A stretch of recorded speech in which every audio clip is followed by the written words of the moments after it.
খেলার দান পাল্টে দিয়ে কম্পাস এবার অখিলেশের চোখে ধুলো দিয়ে তার বাবাকে খুঁজে বের করলো। হ্যাঁ বন্ধুরা, এমনটা হতে চলেছে আজকের পর্বে। বিস্তারিত জানতে ভিডিওটিতে লাইক দিয়ে চ্যানেলটিকে সাবস্ক্রাইব করে পুরো ভিডিওটি তোমরা দেখতে থাকো। গল্পের শুরুতে আমরা দেখতে পারবো কম্পাস ঋতুজাকে সমস্ত সত্যিটা খুলে বলতে থাকে। আর বলতে লাগলো, জানো মা, আমি বাবাকে দেখেছিলাম মাত্র কয়েক মিনিটের জন্য। তারপরে বাবাকে ওরা গাড়ি করে নিয়ে যাচ্ছিল। আমি অনেক দৌড়েছি গাড়ির পিছনে পিছনে, কিন্তু আমি আমার বাবাকে ধরতে পারিনি। আমার বাবাকে কোথায় যেন ওরা নিয়ে গেছে। আমার বাবার চোখ মুখ উস্কো শুষ্কো হয়ে গেছে, গাল ভর্তি দাড়ি। কোথায় যে আমার বাবাকে ওরা আটকে রেখেছে। ঋতুজা তখন বলতে লাগলো, আমি অখিলেশের নামে কমপ্লেন করব। অখিলেশকে ওরা যদি ধরে নিয়ে যায় তাহলে অখিলেশ সুরসুর করে বলবে তোর বাবা কোথায় আছে। তখন কম্পাস বলতে লাগলো, না বাবা, না মা, তুমি এখনো চিনো না বাবাকে। বাবা কতটা যে খারাপ মানুষ তুমি এখনো জানো না। বাবা দরকার পড়লে আমার বাবাকে শেষ করে দেবে। তাহলে আমি আমার বাবাকেই আর কোনোদিন ফিরে পাবো না। তুমি এই কাজটা করো না। একটা কাজ করব, আমি না রিসার্চটা করব। আর সেই রিসার্চটা করব তোমারই ল্যাবে। আর সেখানে করে তারপর আমি যখন আবিষ্কারটা সাকসেস হবে তখন আমি সেটা ওদের হাতে তুলে দেব না। তখনই আমরা খেলার দানটা পাল্টে দেব। তখন ঋতুজা বলতে লাগলো, কি বলছিস? আমার ল্যাবে তোকে অখিলেশ কাজ করতে দেবে? তখন বলতে লাগলো, হ্যাঁ, বাবা বলেছে সেই ল্যাবে কাজ করতে, কিন্তু তুমি যেন কিছু না জানো সেটা বলেছে। তাই তোমাকে মা আমি বলছি, তুমি কিছু না জানো সেইভাবে থাকবে, কিন্তু তুমি কিছুই জানো না। ঋতুজা তখন কম্পাসের দিকে তাকিয়ে বলতে লাগলো, কম্পাস তুই সাকসেস হবি, আমি বলছি তুই আর তোর বাবা সাকসেস হবি। এইদিকে মুক্তামাসি বলতে লাগলো, শুনো অখিলেশ, আমার মনে হচ্ছে ঋতুজা আমাদের ব্যাপারে সব বিষয় জানে। যা শুনে অবাক হয়ে যায় অখিলেশ। তখন হাতের আংটিটা দেখিয়ে মুক্তামাসি বলতে লাগলো, এই আংটিটা তো ঋতুই পেয়েছিল ল্যাবে।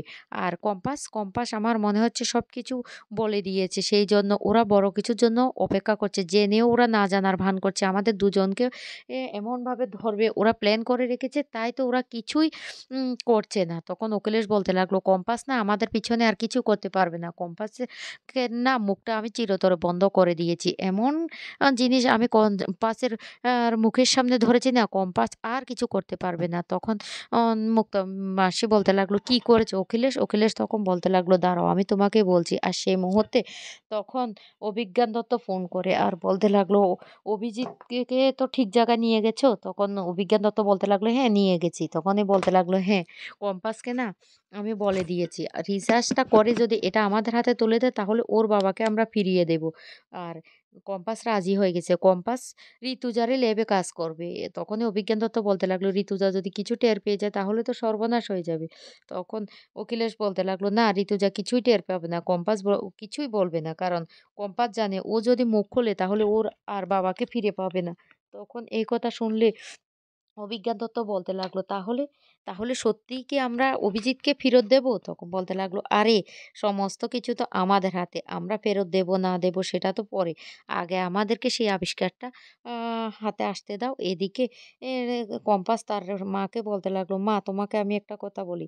আমি রিসার্চটা করব, কিন্তু সেই খেলার দানটা সময় মতো পাল্টে দিতে হবে। তারপর আমার বাবাকে না উদ্ধার করতে হবে। তখন ঋতুজা বলতে লাগলো, তুই সব করতে পারবি আমি জানি।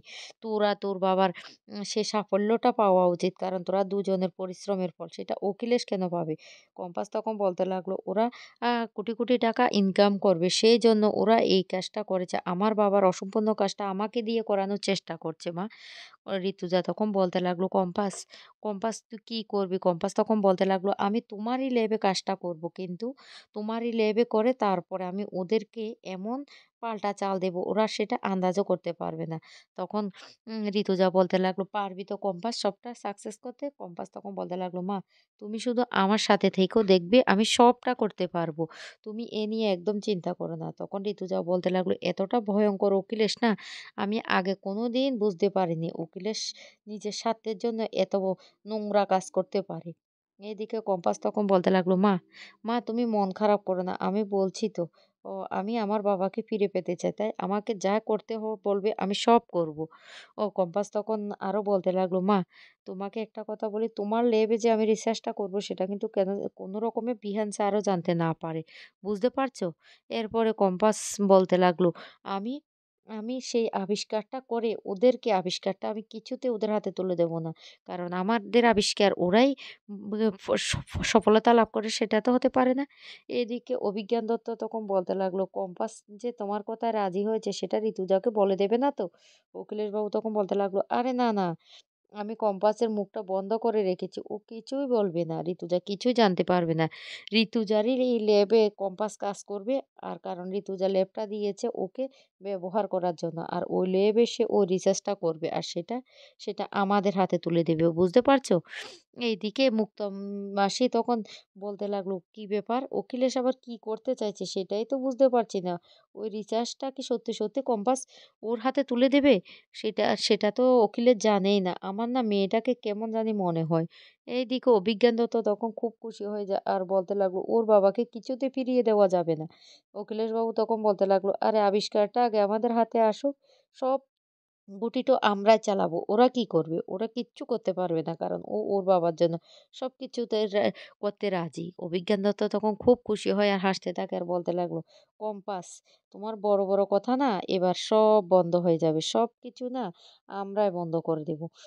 কথাগুলি বলতে থাকে। এদিকে কম্পাস পায়ে প্রচণ্ড ব্যথা লেগেছে। কম্পাস তখন তার পায়ে এ এ ব্যথার জন্য সে ওষুধ লাগাতে যাবে আর তখনই বিহান এসে দরজায় নক করতে থাকে। তখন কম্পাস আ তার বাবার কথা মনে করতে থাকে। কিভাবে তার বাবা ছোটবেলা থেকে তাকে আদর করে বড় করেছিল সমস্ত কিছু মনে করতে থাকে আর খুব কষ্ট পেতে থাকে। আর বলতে লাগলো, বাবা আমি তোমাকে উদ্ধার করব। তুমি চিন্তা করো না। আমি তোমার মেয়ে। তুমি তো আমাকে দেখেছো কিনা সেটা আমি জানি না। কিন্তু তুমি তো আমার মেয়ে। এ আ আ বাবা, তাই আমি তোমাকে উদ্ধার করব। দরকার পড়লে আমাকে যা করতে হয় আমি সব করব।" এদিকে দরজাটা খুললে দেখতে পায় বিহান। বিহান তখন প্রচণ্ড রেগে যায় আর বলতে লাগলো, "কি ব্যাপার? পায়ে কি হয়েছে? কি হয়েছে তোমার পায়ে? চোট লাগলো কি করে? নিশ্চয় কোনো গন্ডগোল পাকিয়েছ? কি করেছো আমাকে বলো, বলো আমাকে?" তখন কম্পাস কোনো কথাই বলে না। তখনই বলতে লাগলো, "শোনো, সামনে কিন্তু ফাইনাল এক্সাম। ভালো করে রেজাল্ট করতে হবে। আমাদের কলেজের সুনাম-টনাম না তোমাকে অর্জন করতে হবে। কারণ তুমি বিহানের শ্রী।" এই কথা বলতে তখন কম্পাস বলতে লাগলো, "ও! তাহলে এই কথাটা কলেজে গিয়ে সেখানে বললেই ভালো হয়। সেখানে সবার সামনে। এমনকি তোমার যে গার্লফ্রেন্ড মোনালিসা তার সামনে কথাটা বলতে পারবে? পারবে বলতে?" বিহান তখন বড্ড রেগে যায় আর বলতে লাগলো, "তুমি না বড্ড কথা বলো সেইজন্য তোমাকে না আমার একদম ভালো লাগে না।" এরপরে বিহান কম্পাসের পায়ে মলম লাগিয়ে পাটা ব্যান্ডেজ করে দেয় আর বলতে লাগলো, "মন দিয়ে পড়ালেখা করো। কলেজের সুনামটা তুমি অর্জন করতে পারবে। সবাই তোমাকে জিনিয়াস ভাবে।"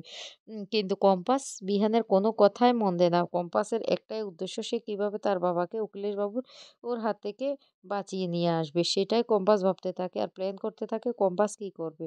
পরের দিন কম্পাস চলে যায় কলেজে। আর সেখানে গিয়ে কম্পাস তার বন্ধুকে ডেকে নেয় আর বলতে লাগলো, এবার সেই ল্যাবটাতে আমাদের কাজটা করতে হবে। আর সময় মতো সেই চালটাও আমাদেরকে পাল্টে দিতে হবে। কিন্তু কম্পাসের বন্ধু বারবার বলতে লাগলো, এ কম্পাস, এই ল্যাবটাতে কি করছিস? এটা তো ঋতুজা ম্যামের ল্যাব।" কম্পাস তখন বলতে লাগলো, "এখানে একটা কাজ আছে।